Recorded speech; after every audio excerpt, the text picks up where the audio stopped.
Amén. Tengamos abiertos entonces, hermanos, en Romanos, capítulo 14, versículo 1 al 12. Cuando hablamos acerca de los fuertes y los débiles en la fe, y estoy seguro que esto lo hemos leído muchísimas veces a este pasaje de Romanos, y quizás nos hacemos una idea, ¿no?, de que en la iglesia en Roma, y también puede haber en cualquier otra iglesia, hay personas fuertes que, no sé, son maduras espiritualmente, y otras personas que son débiles y siempre van a seguir débiles. Primero que no es así. Todos apuntamos a fortalecer nuestra fe. Fortalecer nuestra fe a través de los medios de gracia que Dios nos da, que es la predicación de la palabra, que es la lectura de la Escritura, aún alabarlo a Él, aún la cena del Señor. Pero lo que el título que puse, decir paciencia con los nuevos en la fe, uno lo lee al pasaje y dice, ¿de dónde saca el pastor este título? Este título no está saliendo del pasaje en sí mismo, sino de lo cual apuntamos con el pasaje, de la aplicación. Hay veces que cuando ponemos un título, sale de la lectura misma, pero sucede que nos separan 2000 años con Roma y el escenario es totalmente diferente. Entonces, cuando ahora veamos qué son los fuertes y los débiles, quizás nos sorprendamos, que no es algo como que nosotros pensamos, bueno, en la iglesia en Roma había personas débiles y fuertes. Quizás podamos hacer una aplicación para nosotros hoy, pero no es como a veces nosotros imaginamos, ¿sí? Y a veces también nosotros, acá estoy predicando, ¿no es cierto?, de la versión Reina Valera, de la Sociedad Bíblica Trinitaria, RBCBT, y ustedes se darán cuenta que no tiene en el medio de los pasajes. ¿Qué es lo que no tiene? Títulos, ¿sí? Bueno, en la antigüedad ponían títulos y en las Biblias modernas ponen títulos. ¿Y saben qué? La gente cree que esos títulos son inspirados, o sea, son parte de la Biblia. Y si nosotros nos guiamos por el título de una Reina Valera, que 60 dice, no nos juzguemos unos a otros. No es el tema, no es el pasaje. Y si yo pusiera un título, mire hermanos, este pasaje nos enseña a que no debemos juzgar, estaría siendo infiel a las Escrituras, porque no se trata de eso. La Biblia nunca te va a decir, no juzgues nada, o sea, cada cual hace lo que quiere, cada cual vive una vida como quiere, nos involucramos en pecado y nadie te exhorta. No, la Biblia te llama a exhortar unos a otros, a exhortarnos unos a otros. Y Pedro dice, el juicio, cuidado, comienza por la iglesia, por la casa de Dios. Pero si nosotros sacamos fuera de contexto, no juzguemos, bueno, esto pasa en muchos lugares, donde no hay corrección del pecado, donde la palabra de Dios no parece la regla única de fe de la iglesia, sino que por no ofender o por sacar de contexto la Escritura dicen no nos juzguemos unos a otros. Así que si alguno tenía esa Biblia con ese título, lo tachamos ahí, porque no es eso lo que nos dice el pasaje, ¿sí? Entonces, ¿de qué trata el pasaje? Bien, vamos a ver primero, ¿qué son los fuertes y los débiles? Vamos a hacer ese viaje a Roma, que siempre estamos volviendo 2000 años atrás, para entender qué eran los fuertes y los débiles en aquel tiempo. Vamos a ver qué pueden ser los fuertes y los débiles en la iglesia hoy. Y el tercer punto va a ser, que es la esencia de este mensaje, tener paciencia con los nuevos para guardar también la unidad de la iglesia. Vamos al primer punto entonces. Vamos a ir repasando los versículos que ya hemos leído, ¿sí? Que vuelvo a decir, si alguno no lo tiene abierto, Romanos 14 del 1 al 12. Vamos al primer punto. ¿Qué son los fuertes y qué son los débiles en la iglesia de Roma? Ustedes sabrán esto, ¿no es cierto? Ya lo hemos dicho, pero si hay personas nuevas, yo lo repito. Cuando vos lees la carta a los Romanos, la carta a los Corintios, podría ser también los Gálatas, Efesios, casi todas las cartas tienen en su congregación dos públicos, ¿sí? Cosa que a nosotros no nos sucede hoy. Sí, hay algunos de otras nacionalidades, pero no encontramos esto que encontramos en las cartas, que había judíos y gentiles. Y los gentiles eran por lo general la mayoría. Solamente cuando se le escribe la carta a los hebreos, podemos decir que el público inicial son los judíos, pero es la única carta en el Nuevo Testamento, porque aún Pedro, que predicaba a los judíos, sus epístolas son universales, son en general. Pero especialmente las de Pablo, y especialmente acá en Roma, imagínense que hay una congregación, no sé qué tamaño, bastante grande supuestamente, donde, no sé, por así decirlo, un 80% son gentiles. O sea, personas que nunca escucharon de la ley y que la escuchan a través del Evangelio porque le anuncian a Jesucristo contenido en una escritura anterior dada a Israel por medio de profecías que iba a venir un Salvador del mundo, o sea, un Mesías. Ellos la conocen ahora y creen al mensaje del Evangelio. Creen que ese Jesús es el Hijo de Dios, que murió en la cruz por sus pecados. Entonces, por la fe son justificados, es el tema principal de Romanos. Y tenemos un 80%, por así decirlo, no puedo arriesgar, pero yo digo 80%, ¿sí? De gentiles, o sea, romanos y a lo mejor de otras ciudades del Imperio Romano. Y hay un 20% que son judíos, pero que en un momento en esa iglesia en Roma, tuvieron que salir disparando por el solo hecho de haber sido judío, no de religión, sino de haber nacido. Porque hubo un emperador llamado Claudio que dijo, yo los voy a capturar y los voy a matar. Entonces huyeron. Pero después ese emperador no estuvo más y regresaron, ¿sí? Regresaron, volvieron a formar parte de la iglesia de Roma. Y estimo que cuando Pablo escribió, es que estos judíos habían regresado. Entonces tenían los dos allí. ¿Y qué problemas tenían? Tenían dos problemas que nos muestra acá la Escritura. Vamos a leer del 1 al 4 y se van a dar cuenta cuál es ese problema, ¿sí? Dice, recibid al débil en la fe, pero no para contienda sobre opiniones, porque acá viene el problema, ¿no? Porque uno cree que ha de comer de todo. Otro, que es débil, come legumbres. El que come no menosprecie al que no come, y el que no come no juzga al que come, porque Dios lo ha recibido. ¿Tú quién eres que juzga al siervo ajeno? Para su Señor está en pie o cae, pero estará firme, pues poderoso es para afirmarlo. Después vamos a leer el 5. Pero en el del 1 al 4 tenemos el primer problema y una recomendación diciendo, guarden la unidad, reciban al débil en la fe.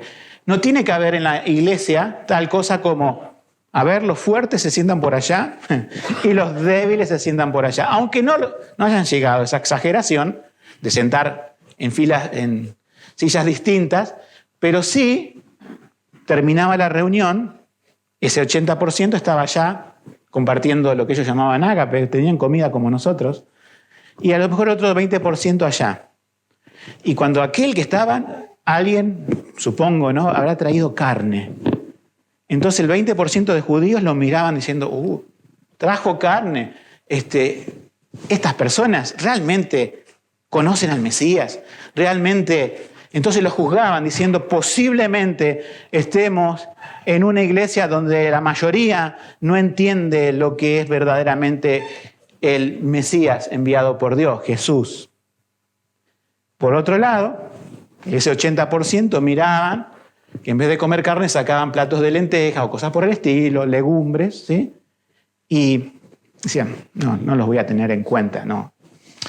Son personas que realmente, no sé, son judíos, pero no se enteraron de que están en una provincia romana y que además esas cosas ya pasaron. Son, según lo que nos enseñó Pablo, diría, y estaría bien lo que hayan dicho, era una ley ceremonial del Antiguo Testamento, toda la parte de la comida, ¿sí? Entonces decían, ni siquiera voy a charlar con ese grupo.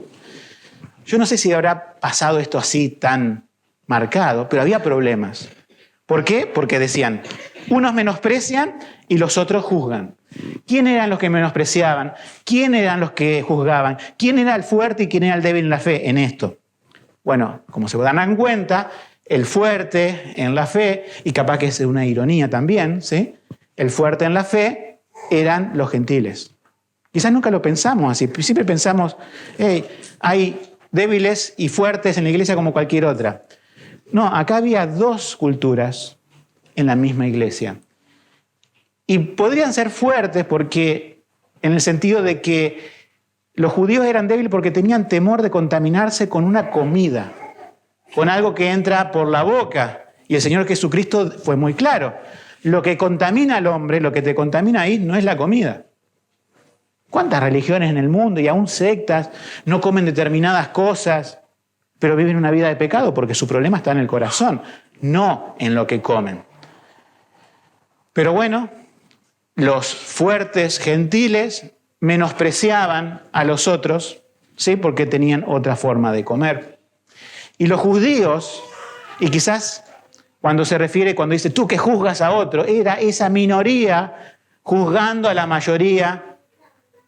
Y fíjense lo que le dice, ¿por qué juzga al siervo ajeno? ¿Sí? Para su Señor está en pie. Menospreciar al hermano está mal, juzgar al hermano mal, o sea, sacado del contexto de la Biblia también está mal. ¿Cuál era el problema con la comida?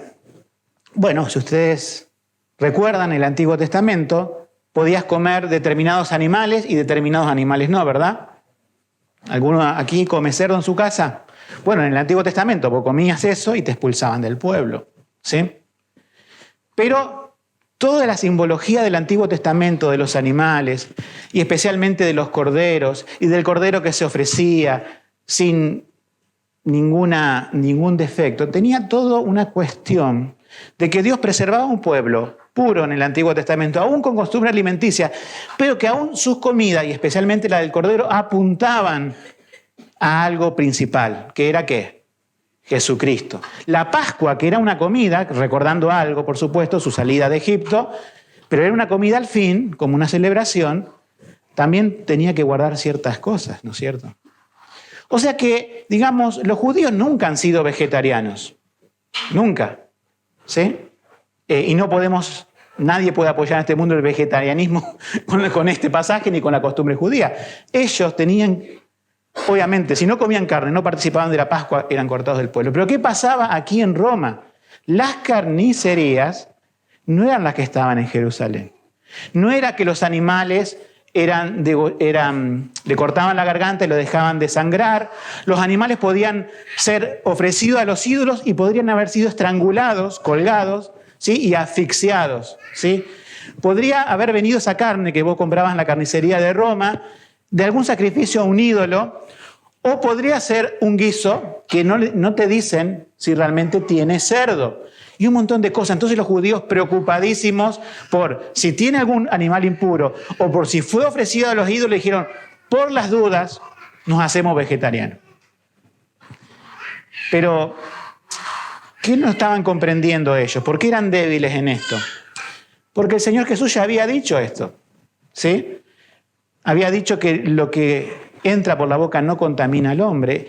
Muchos de los judíos entendieron que solamente esa práctica alimenticia tenía un fin en sí mismo y no que apuntaba a algo superior, que era una tipología de Cristo, un ejemplo de lo que iba a ser todo en cuanto a las costumbres alimenticias, también como santidad y demás. Es muy complejo, habría que estudiar un poco todo, pero yo le digo la aplicación más fácil, que es la del cordero, como dije hace un rato.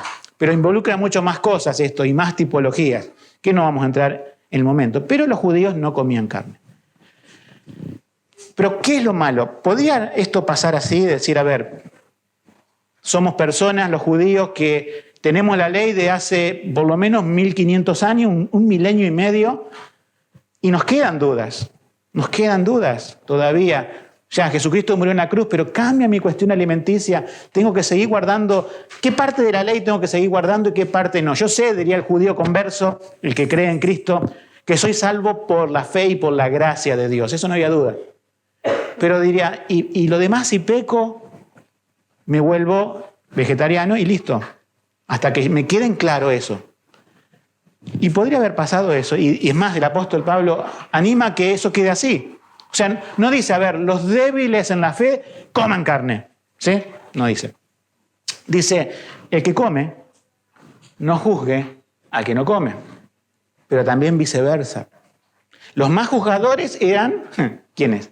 los que no comían carne, ¿sí? Era un juicio condenatorio y eso está muy mal. Pero menospreciar, como hacían los gentiles, a los judíos, eso estaba mal. Entonces, ¿qué había en la iglesia? Una desunidad.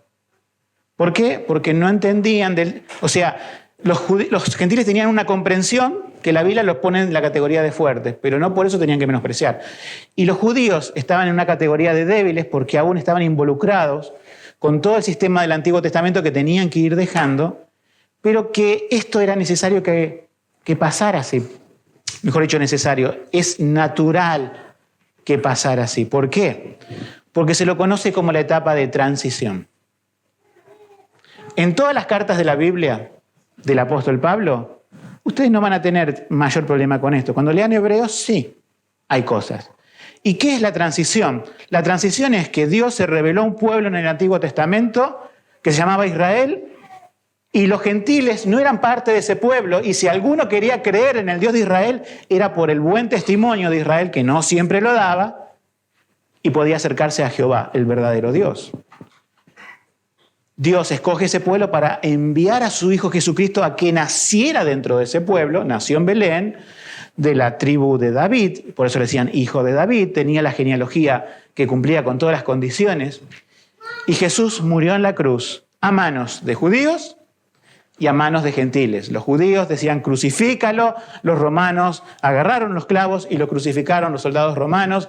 En este caso, no el César, sino una autoridad romana que era Pilato, se lavó las manos diciendo hagan lo que a ustedes les parezca mejor, pero murió a manos de humanos, de pecadores. Y la iglesia, hermanos, nuestra iglesia está compuesta por humanos y pecadores, ¿sí? Y que el Señor va salvándonos y nos saca del mundo. Eso quiere decir la palabra iglesia. Convocados desde fuera del mundo. Pero sin pasar a la aplicación, que nos quede bien en claro la foto de aquel tiempo. Una iglesia dividida porque había una etapa de transición que los judíos tenían que comprender. Ahora que Jesús, el Mesías, vino, murió en la cruz, a lo mejor la Pascua ya no tengo que más que celebrarla, las fiestas de las cabañas tampoco, y muchas otras fiestas. ¿Y qué hay de la comida? Vamos a ver el segundo problema, versículo 5. Uno hace diferencia entre el día y otro juzga iguales todos los días. Cada uno esté plenamente convencido en su mente. 6. Y el que hace caso del día lo hace para el Señor. Y el que no hace caso del día no lo hace para el Señor. Y otra vez vuelve. El que come, come para el Señor porque da gracias a Dios. Y el que no come, no come para el Señor y da gracias a Dios. Este segundo problema, ¿sí?, es de los días. No de la comida, pero ya estaban relacionados. ¿Qué días debemos guardar? Lunas nuevas. Pablo habla en otras cartas de eso. Los gentiles comían carne y no guardaban ningún día, porque no era necesario. No aprendieron del apóstol Pablo que debían hacer eso. Pero los judíos, como tenían una herencia, podemos decir, del Antiguo Testamento, estaban en duda. ¿Qué como y qué día guardo? Algunos dicen, y esto quiero aclararlo bien, porque he escuchado muchos comentarios en internet, etcétera, ¿no?, diciendo que los judíos no estaban guardando el día domingo, el primer día de la semana. Si hay algo que nos queda en claro en la Escritura, en el Nuevo Testamento, que el día que el Señor resucitó, el primer día de la semana, el día domingo, era el día en que se reunía la iglesia para adorar a Dios. De eso no hay duda, porque Pablo la recomendación que da es de unidad. Y la unidad no consiste, y esto obviamente no es parte del contexto bíblico, de que pasara en aquel tiempo que un judío diciendo, no, nosotros guardamos el sábado, nosotros el 20%, por así decirlo, guardamos el sábado y ustedes guarden el domingo. No había una diferencia así en la iglesia. Lo que sucedía es que el domingo lo celebraban adorando juntos en el Señor, pero el judío cerraba su tienda el día de sábado. Pero también podría ser que hubiera otras fiestas en que celebraban entre las semanas y se preguntaban, ¿y por qué los gentiles no celebran estas fiestas si está en la Biblia, está en el Antiguo Testamento? Se dan cuenta que había una transición. Entonces, comida y día de fiestas era su problema. Y Pablo tiene que venir a solucionar un problema de desunidad de la iglesia. Vamos al punto 2. Los fuertes y los débiles en la iglesia hoy. Habiendo comprendido en aquel tiempo qué es lo que sucedía, pero nosotros nos miramos hoy y decimos, pero bueno, este no es nuestro problema. Yo sé que hay judaizantes por ahí en las iglesias, pero ese es otro tema y otro problema. Pero no venimos de los judíos, todos somos técnicamente gentiles aquí, ¿sí? O sea, no judíos, quiere decir gentiles. Entonces, el problema de la comida, así como la tenían los judíos, no está. El problema de los días de fiesta, no está. Pero siempre tenemos otros problemas, ¿verdad? Siempre hay otras opiniones y siempre hay otros puntos de vista. Yo dije, voy a hacer una lista, pero es interminable. Pero lo que tenemos que entender es qué es lo esencial de la fe, qué es lo esencial de la palabra de Dios y tener unidad en lo esencial, ¿sí? Y en nuestras diferencias, como decía alguien en la antigüedad, ¿qué debemos tener? Hacía un jueguito de palabras. Caridad, o sea, amor. En las diferencias que no afectan el plan de salvación en Jesucristo, la persona de Jesucristo, la autoridad de la Escritura o cualquier otra doctrina vital de la Escritura. Si nosotros estamos de acuerdo en la palabra de Dios, vamos a tener que respetar diferencias que no hacen a cosas que son vitales para la fe. Yo nombro algunas, no quería, digamos, traer algún ejemplo que después ocasionara algún tipo de revuelo, ¿no es cierto? Pero yo les pongo unos 4 ejemplos simples de que yo he visto a través del tiempo, de los anexos que hemos tenido, de gente que he visitado, de iglesias, de personas que cuando llega Navidad, y ustedes lo pueden ver en internet, ¿no? Yo me río a veces, pero digo, qué triste. Llega Navidad y las redes sociales de los cristianos, el mundo no interesa. Las redes sociales de los cristianos van discutiendo, ¿celebramos Navidad? No la celebramos. Y se arma cada lío con eso. Y en verdad ha pasado divisiones por eso. Ustedes dicen, no, eso no puede traer división a una iglesia. Sí. Y yo digo, ¿cuándo trae divisiones? Bueno, a veces puede ser la persona que está rebelde al Señor, pero también si la iglesia no deja en claro qué es lo fundamental y en qué podemos tener libertad. Miren, en esta iglesia nunca hemos puesto un arbolito de Navidad, ¿sí? Nunca hemos puesto un pesebre, porque pensamos, no, ni siquiera tenemos una cruz, ustedes se dan cuenta, lo más puristas posible, no nos creemos mejor por eso, pero decimos, no necesitamos traer eso. Pero algún hermano arma el arbolito en la casa. Y va otro hermano y dice, y armó el arbolito de Navidad. Vamos a disciplinarlo, pastor. Mira, yo, al menos que esté adorando el arbolito no lo disciplino, pero los niños dicen, qué lindo un arbolito, un regalito. Pero nosotros le explicamos, los padres cristianos, el verdadero significado de la Navidad a nuestros niños.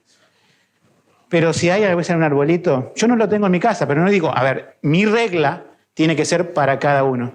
Pero sí, mi hija ha adornado cosas y ha puesto en la puerta.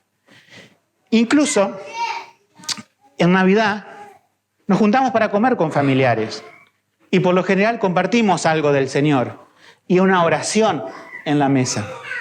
Una vez conocí una pareja que se enojó con toda su familia, se enojó con toda la iglesia, no era nuestra, y pasaron la Navidad comiendo un sándwich en una plaza. ¡Qué triste! Y después eso trajo más problemas y más problemas. ¿Por qué? No estaban entendiendo qué era lo esencial, qué era la palabra de Dios, qué es lo que tiene que ver con la fe y qué son otras cosas que tenemos libertad. ¿Sí? ¿Escuela en casa o escuela estatal? Acá no tenemos mucha escuela en casa, ¿verdad? Pero podríamos tenerla. Y si alguno alguna vez la tiene, no menosprecia al que no la tiene. O al otro juzga al que la tiene, ¿se entiende? Yo estoy trayendo cosas que son reales en las iglesias.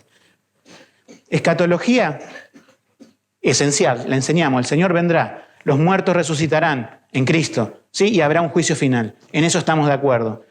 El milenio, ¿cómo es? ¿Antes o después? Yo tengo una posición. Pero no son cosas que yo pueda decir, voy a a disciplinar hermanos, no a ser miembro porque diferimos en algo que, digamos, hay cosas claras en la Biblia y hay cosas que no son, digamos, así totalmente claras, que se entienden a la luz de las claras, pero la escatología encierra cierto misterio. Hay cosas que el Señor nos ha revelado que no encierra misterio. Él volverá y volverá por su iglesia. También esto es motivo de división, no dentro de la iglesia, sino también interiglesia. Y la lista es interminable, hermanos. Vos pensá, si tu estándar de tal cosa es algo, pensá, ¿es algo que tiene que ver con la Biblia? Si el otro piensa diferente o tiene un estándar, podemos decir, diferente en algo, ¿es realmente pecado? ¿Es algo que la Biblia condena? ¿O es algo mío nomás? ¿Es algo propio? Que si no lo tiene el otro igual que yo, directamente lo menosprecio o lo juzgo. Más que nada juzgar, que creo que es el peligro, ¿sí? Entonces vemos que si bien no tenemos el mismo contexto de hace 2000 años de judíos y gentiles y las cuestiones alimenticias del día, podemos llegar a tener otras cosas. Otras cosas que surgen siempre ¿de qué? De, a veces, nuestra carnalidad, pero surge de nuestra impaciencia. De nuestra impaciencia de, en vez de comprender, en vez de analizar, en vez de pensar, en vez de dialogar, reaccionamos. Y eso es lo que es el tema central esta mañana. Vamos al tercer punto. Hay una clase de diferencia que ya no es como las que nombré hace un momento, de cristianos ya de años, de cosas así como celebrar la Navidad, o el tema de la escatología, o temas de la escuela en casa, sino que estas diferencias pienso que surgen y son lo más común, ¿sí? Y es lo que más se asemeja para traer un entendimiento bíblico de lo que la Biblia nos habla en el pasado en Roma y la aplicación de hoy, es aquellos que comienzan en la fe. Pero que comienzan en la fe, quiero dejar en claro algo muy puntual. Ser cristiano, ser salvo, vamos a poner el término bíblico, nacer de nuevo, ¿sí? Ser regenerado, tener un nuevo corazón, no es un proceso. Vos no vas comprando la salvación en cuotas, ni el Señor te la da en cuotas a la salvación. Así como naciste, y es tu fecha de cumpleaños, tal día, para el Evangelio, el día de la conversión, de la regeneración, del nuevo nacimiento es un momento específico.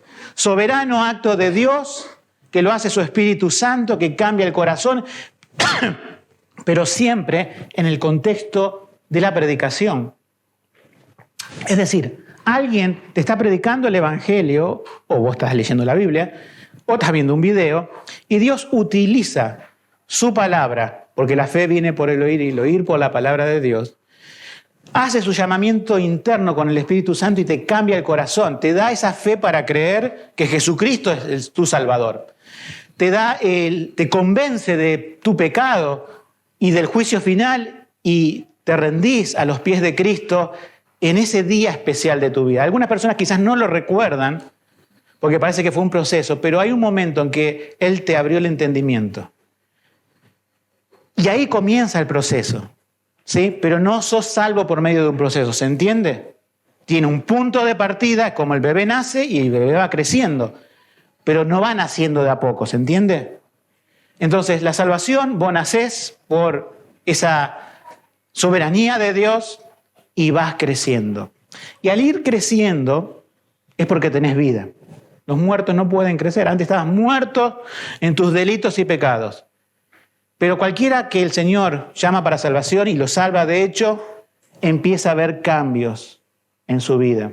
Yo sé que han escuchado que a veces es así, como que la salvación es un camión que te atropella y ya no sos el mismo después. Es verdad, hay un cambio. Pero a veces ese cambio no es tan evidente en todas las personas, eso lo debemos entender. Y si estudian la historia de la iglesia y de los grandes predicadores, ven que hay personas que sí, tienen un cambio rotundo y sobre todo aquellos que están involucrados en grandes pecados, dan la vuelta. Pablo, que perseguía a la iglesia, ahora predica, por ejemplo. Pero hay otros que, como Lidia de Tiatira, solamente Dios sabe que abrió el corazón de esa persona y parece que ella siguió vendiendo púrpura, siguió siendo una comerciante a la orilla del río. Capaz que no era un idólatra ni nada de eso, pero vengan a mi casa, les dijo a los apóstoles. Y empezó de a poco a involucrarse. El tema es que el cambio comienza. Y cuando es de Dios, el cambio sigue. Por eso me preocupa aquellas personas que dicen que pueden seguir a Dios cuando quieren. No, yo me aparté, pero después vuelvo, voy, me aparto, vengo, voy. Cuando Dios salva a una persona, da fruto, la parábola del sembrador, a 30, a 60, a 100. Pero aquellas personas que van y vienen, lo más probable es que sea la parábola del sembrador, pero la parte que cayó en la piedra. Crece, se seca, crece, se seca, crece, se seca. Y no es salvo. No es salvo. Si sos salvo, el Señor te va atrayendo. Puedes quizás haber caído en alguna rebeldía, puede ser en algún pecado, Señor te lleva al arrepentimiento. Pero no hay tal cosa como voy y vengo. Si el Señor te llama para salvación, vas a ser un bebé nacido de nuevo que va a crecer. No se va a detener, no decrece. Tenemos un bebé por ahí, no se va a encoger, ¿verdad? Va a ir creciendo, va a caminar, va a hacerse grande y así somos en la vida espiritual. Pero ahora, sin irme del tema del mensaje, cuando el bebé crece, ¿qué necesita ir aprendiendo? Cuando el pecador es convertido por el Señor, ¿qué áreas de su vida va transformando? Yo les nombro algunas. Y nosotros, los que tenemos más años en el Señor, tenemos que ayudar a estos nuevos en la fe y no menospreciarlos ni juzgarlos. Su vocabulario. Imagínate toda su vida peleándose con alguien o insultando a alguien y ahora, por el Señor, va cambiando, ¿sí? Y dice, uy, a veces se me escapó. Y sí, van creciendo. La vestimenta. Cuando la persona... Hay en algunas iglesias que se quedan más tranquilos, que se vistan bien las personas, que cambien un nuevo corazón, que tengan un nuevo corazón. Primero apuntamos al corazón. Obviamente, si viene una persona, y especialmente el problema con la vestimenta de las mujeres, ¿no es cierto? Que en el mundo estaba ciega la persona, estaba ciega quizás esa mujer, esa muchacha, y ahora comprende el Evangelio, nació de nuevo. A lo mejor en algunas reuniones venga con su antigua ropa, pero ¿sabes qué? El Señor empieza a transformar su armario, podemos decir su closet, porque primero transforma su corazón y dice, esta pollera tan corta creo que no glorifica al Señor. Pero de aquí que entiende eso pasa un tiempito, ¿sí? Y quizás no es que vamos a dejar que venga vestida de cualquier forma, le vamos a aconsejar, pero el tema es cómo se la haces. Como mujer le aconsejás a otra cómo tiene que hacer eso, explicándole que es Dios la prioridad, explicándole también el tema del pecado, ¿sí? Para que no seamos tan inocentes. Pero no caigamos en la condenación, no caigamos en el menosprecio. Tenemos que ayudar a ese nuevo en la fe. El trato matrimonial y con los hijos. ¿Saben qué? Las personas cuando conocen el Evangelio, y algunos que a lo mejor no conocían a medio y vienen a la sana doctrina, cuando la palabra de Dios te transforma, empieza a transformar tu hogar. Empieza a transformar la relación esposo con tu esposa, esposa con tu esposo. Hay un cambio allí. Tiene que haber un cambio allí. Empieza a cambiar la relación con los hijos. Imagínense, un hogar en oscuridad no sabría nunca la Biblia, no se compartía nunca nada, los hijos, los valores lo agarraban de aquí y de allá.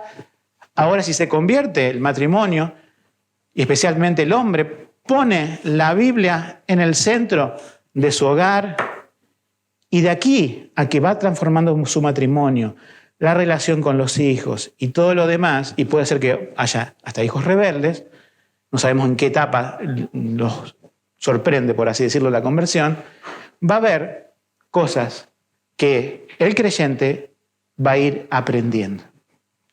Pero nosotros a veces pensamos, los fuertes, pensamos que tiene que ser así. ¿Pero cómo? ¿No tiene un nuevo corazón? Pero como no tiene el Espíritu Santo, pero como no tiene en la Biblia la misma que tenemos nosotros, en su casa, sí la tiene. Sí, tiene un nuevo corazón y sí tiene el Espíritu Santo. Pero así como los judíos tuvieron una etapa de transición, y Pablo le dicen, hey, fuertes, gentiles, esperen la etapa de transición de los judíos débiles, a nosotros nos dice, fuertes, esperen la etapa de transición de los nuevos en la fe. Tienen que ser pacientes con ellos. Es más, tienen que ayudarlos.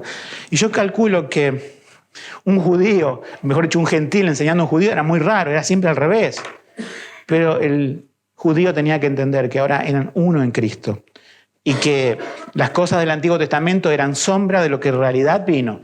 Vino el Hijo de Dios, se manifestó, murió, resucitó, está a la diestra de Dios. ¿Sí?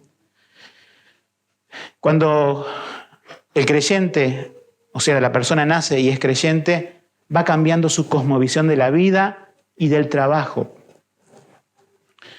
El trabajo también es un área en donde Dios te transforma integralmente, porque ves la vida con otros lentes.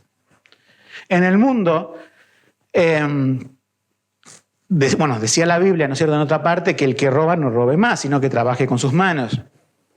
Aún el mal trabajador, cuando se convierte, tiene que ser un buen trabajador. ¿Por qué? Porque hay una especie de transformación laboral. No, porque la Biblia dice que cuando hace las cosas, la tiene que hacer ¿para quién? Para Cristo. Entonces, antes la hacía para su patrón, antes la hacía para sí mismo o para que no me echen.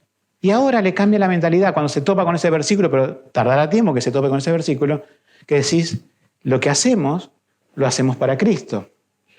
Puedes ser un malo o buen estudiante, pero te vas a esforzar si sos cristiano, ¿se entiende?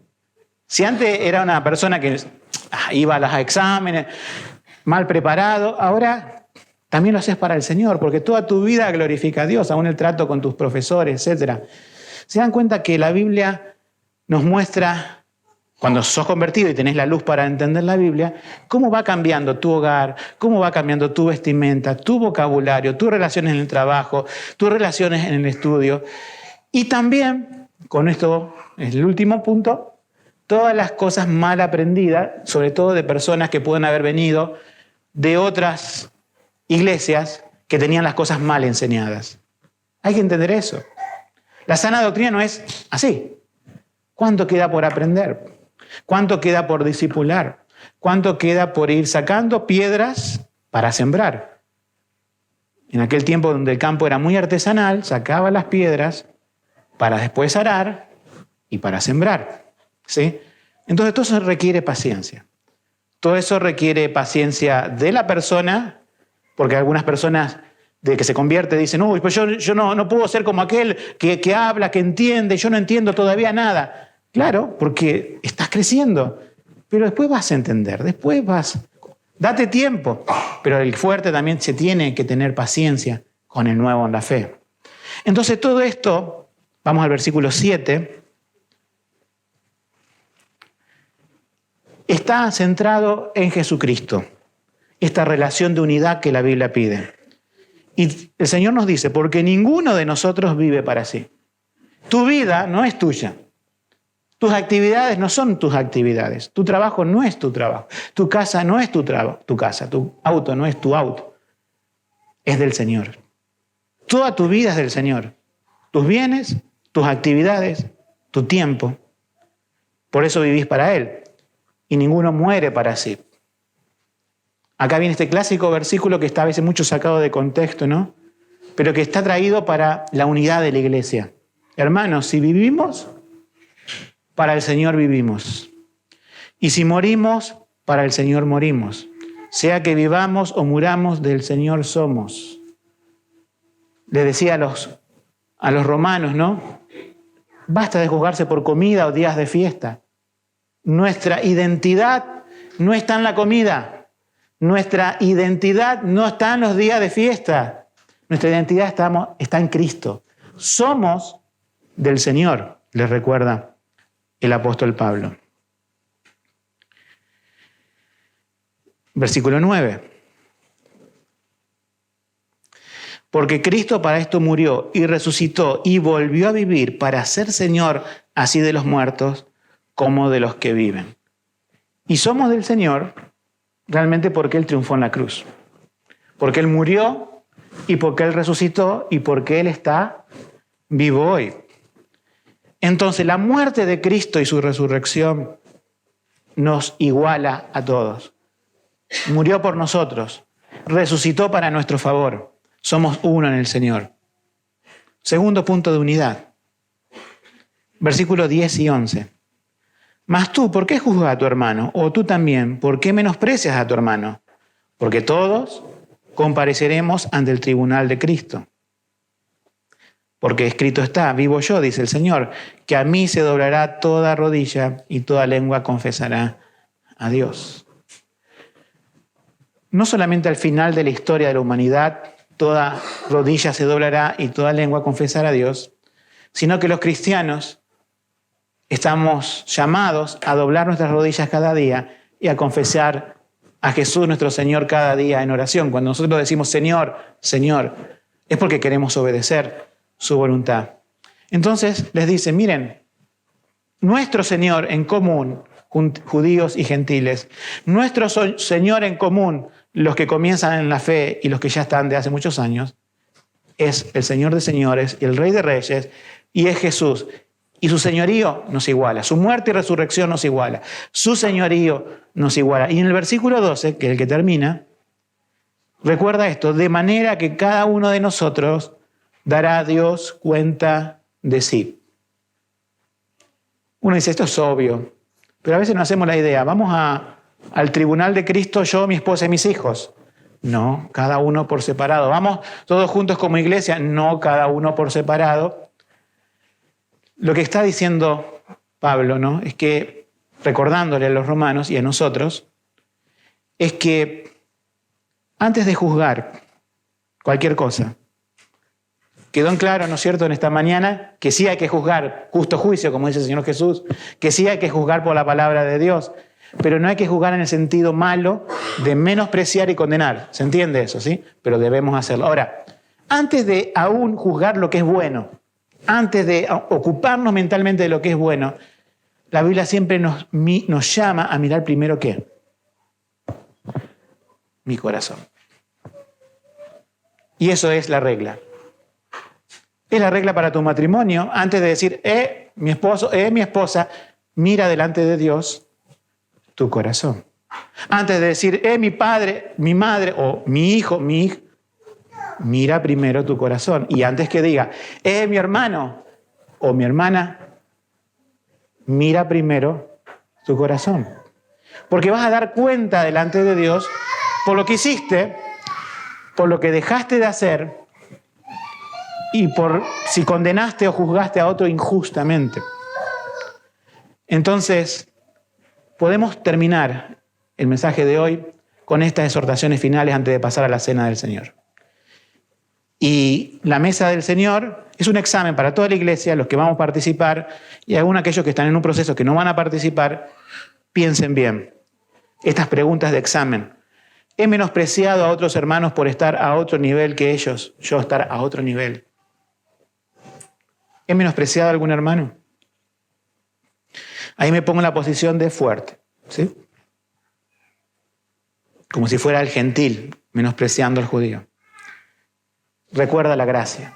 Sos salvo por gracia. Tenías una deuda impagable y Cristo la pagó. Recuerda la gracia. Segundo, menospreciar era una actitud y el otro era juzgar. He juzgado en otras cosas no esenciales de la palabra de Dios, condenándolos. ¿Qué tenemos que hacer? Recordar la gracia de Dios.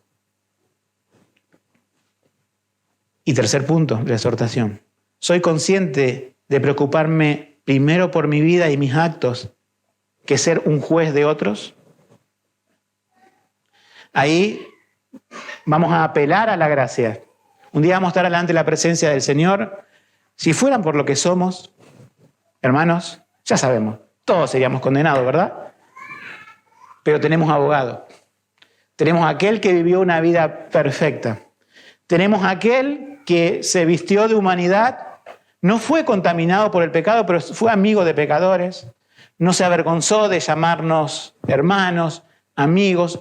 Comió, bebió con nosotros, nos enseñó y nosotros fuimos infieles, pero Él permaneció fiel. Él no nos menospreció. Él no nos condenó, no ha venido a condenarnos, sino a salvarnos. Y Él es el mejor ejemplo de unidad que podamos tener. Pero por el momento, nosotros, humillándonos delante del Señor, tenemos que decir como este versículo que hemos leído: vivo yo, dice el Señor, que a mí se doblará toda rodilla y toda lengua confesará a Dios. Entonces, hermano, dobla tu rodilla ante el Señor y anima a los débiles en la fe, a aquellos que están comenzando en el camino del Señor. Que Dios nos bendiga.